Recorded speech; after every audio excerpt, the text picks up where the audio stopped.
नमस्कार. नमस्कार. मी संजय दिलमडे बामणी, हां तालुका अर्धापूर, जिल्हा नांदेड इथला रहिवासी असून मी स्वतः बामणीमध्ये शेती करतो.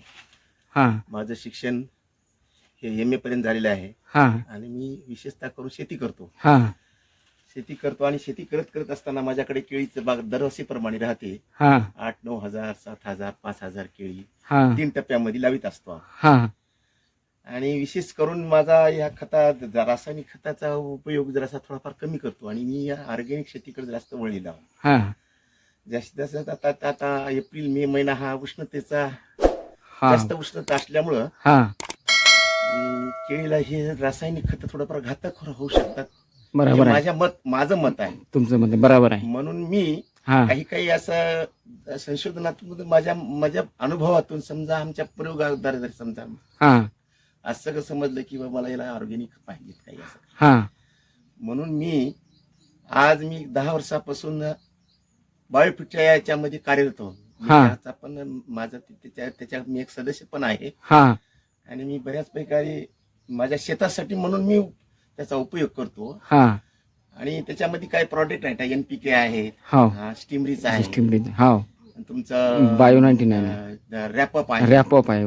हे असे जेणेकरून असे बरेच काही प्रोडक्ट आहेत हां. तर जेणेकरून मला जास्तीत जास्त मला जर त्याचा अनुभव जर झाला कोणता आला असेल हां तर स्टीमरीज चालला आहे. एस्टिमरीचा बरोबर आहे. स्टीमरीज हे असा ऑर्गॅनिक बॉटल आहे हां. तुमच्या सर्व शेताला तुमचा संबळ पीएच सगळं वाढून देते हां आणि शेताला मुळा सोडणं, हां आपटिकचं काम करणं, हां. हे एकंदरीत हे हळदी पिकाला किंवा केळा फार असं उपयुक्त आहे. उपयोग बरोबर आहे. आणि माझ्या मताप्रमाणे मी तुरीवर सुद्धा त्याचा उपयोग केला आहे. बरोबर आहे. आणि बालावस्थेमध्ये ज्या वेळेस हरभरा पेरते हो त्याला सुद्धा त्याचं बीज प्रक्रियेमध्ये सुद्धा हां त्याचा उपयोग केला आहे. हां आणि ज्यावेळेस लहान असते त्यावेळेस हां. ज्यावेळेस असते त्यावेळेस त्याची सुद्धा मी फवारणी केलेली आहे. बरोबर आहे. असं भरपूर प्रमाणामध्ये त्याला फुटे सुटले आहेत आणि मला किती एकरी कमीत खर्चामध्ये एकरी मला 12 क्विंटलचा आवरेज झालेला आहे बरोबर आहे. हरभऱ्याचं. हरभरा आणि केळीचं सांगता म्हणता तुम्ही आता प्रत्यक्षात पाहू शकता हो केळामध्ये लांब लचक आहे. हां आम्ही गजानन कोलकर सर यांच्या मार्गदर्शनाखाली हां हा केळा उपयोग मी दरवर्षाप्रमाणेच करत असतो. बरं बरोबर त्यांचं आम्हाला मार्गदर्शन लाभते हां आणि आम्हाला जे काही अनुभव होता आम्ही शेतकऱ्याला सांगतो आणि त्यांना बी आम्ही सांगतो की बाबा असं कर म्हणून. हे प्रत्यक्षात पहा एकच घड नाहीये. हां तुम्ही इकडे या, हे सुद्धा केळीचा घड पहा. असं 14 पण्यापर्यंत आणि केळाची संख्या पण जास्त आहे. हां आणि केळीमध्ये पुन्हा कोणत्या प्रकारचा रोग नाही.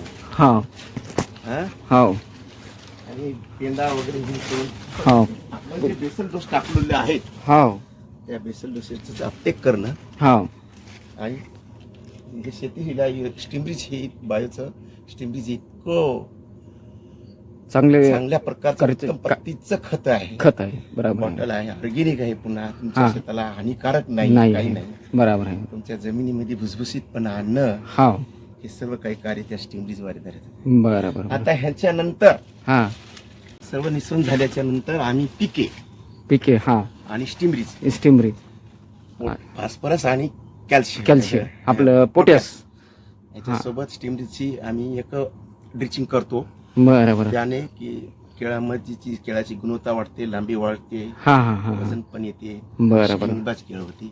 बरोबर तुम्ही आपले गेले आणि मी प्रत्येक शेतकऱ्याला सांगू इच्छितो की बाबा हां हे स्टीमरीज प्रॉडक्ट हां आणि त्याचे जे NPK आहे हो ते जरूर तुमच्या केळीला, हां ऊसाला हां ड्रिचिंगद्वारे हां वापरू शकता. हे बरोबर मी अनुभवानं सांगतो. हां एवढं बोलतो बस. जय राम. राम राम. राम राम धन्यवाद.